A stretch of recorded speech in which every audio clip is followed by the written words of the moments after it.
नमस्कार दोस्तों, स्वागत है आपका केटी वॉइस स्टोरीज चैनल में।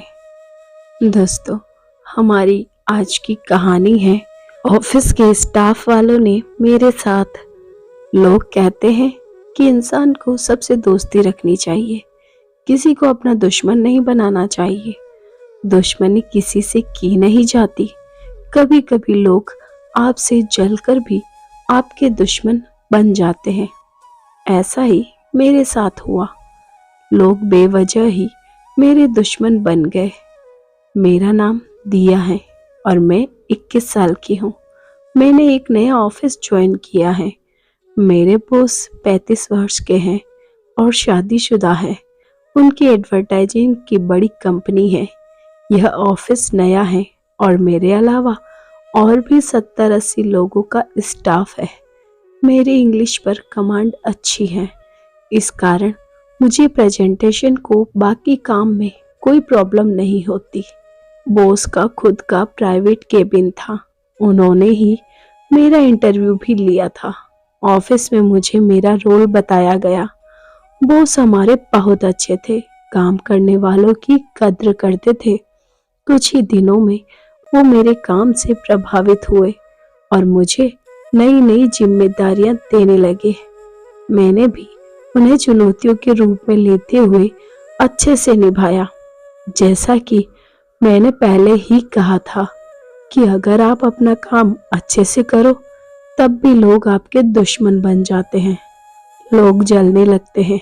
अगर वो आपकी बराबरी नहीं कर सकते तो फिर आपकी बुराई करके आपको परेशान करने की कोशिश करते हैं। मेरे ही नहीं, हर किसी के साथ ऐसा होता है। हर ऑफिस में आपको ऐसे लोग मिल जाएंगे। ऑफिस जब मैंने ज्वाइन किया तभी सैलरी को लेकर बात हुई थी। तब बॉस ने कहा था कि अगर आपका काम अच्छा लगा तो 6 महीने बाद आपकी सैलरी बढ़ा दी जाएगी। बॉस मेरे काम से प्रभावित हुए और जैसा कि बात हुई थी मेरी सैलरी को बढ़ा दिया गया। अब यह बात हमारे ऑफिस के अकाउंटेंट से होते हुए ऑफिस के सारे स्टाफ तक पहुंच गई। ऑफिस में पहले ही कई लोगों को खटक रही थी। मेरे आने से उनकी इमेज पर फर्क पड़ा था, लेकिन इसमें मेरा क्या कसूर था। मैं बस अपना काम कर रही थी। बॉस के साथ मैंने कई प्रेजेंटेशन बनाए थे। इस कारण मुझे बॉस के ऑफिस में ही ज़्यादा देर तक काम करना पड़ता था। मेरी सैलरी बढ़ते ही कई लोग जो अपना काम तो ठीक से कर नहीं पाते, उन्होंने मेरी काबिलियत और मुझे नीचा दिखाने के लिए बुरा कहना शुरू कर दिया। वो ऐसे लोग हैं जिनके घर में उनकी बहन और बेटी होती है, लेकिन फिर भी दूसरों पर कीचड़ उछालते हैं। मेरा नाम मेरे बॉस के साथ जोड़ा जाने लगा और सैलरी बढ़ना भी उसी से जोड़ दिया गया। झूठी और इस तरह की बातों में सभी को रस आता है। यह बात ऑफिस की मेरी दोस्त ने मुझे बताई। उस समय मुझे यह एहसास हुआ कि अपनी कमी छुपाने के लिए लोग किसी भी हद तक जा सकते हैं। आगे से जब भी मैं बॉस के केबिन से बाहर आती तो बाहर लोगों के चेहरे पर हंसी मुझे सब बयान कर जाती। धीरे धीरे वो लोग सफल होने लगे। मुझे यह बात प्रभावित करने लगी और इसका असर मेरे काम पर पड़ने लगा। मेरे बॉस को भी मेरे चेहरे और बातों से पता चल गया था कि मेरे साथ सब नॉर्मल नहीं है। मैंने सोचा कि मुझे यह ऑफिस छोड़ देना चाहिए और इन लोगों का चेहरा भी मैं अब ना देखूं। करीब 20 दिनों के बाद मैंने अपना ऑफिस छोड़ने का फैसला किया। मैंने अपना रिजाइन लेटर टाइप किया और बॉस के केबिन में चली गई।